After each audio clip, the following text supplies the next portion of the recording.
أعوذ بالله من الشيطان الرجيم.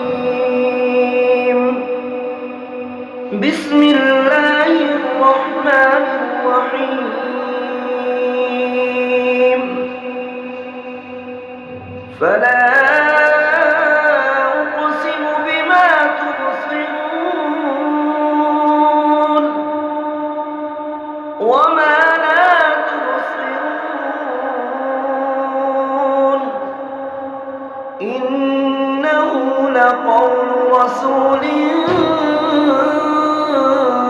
كريم وما هو بقول شاعر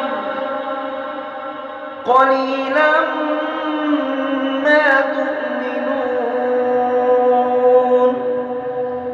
ولا بقول كاهن قليلا ما تذكرون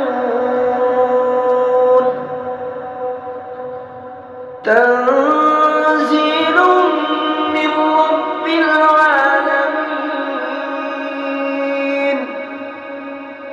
ولو تقول علينا بعض الأقاويل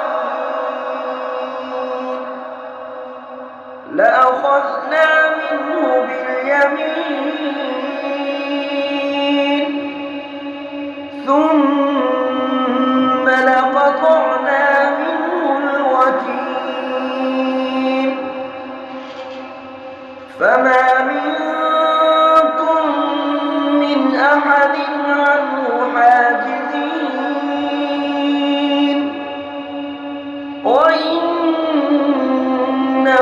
لتذكرة للمتقين وإنا لنعلم أن منكم مكذبين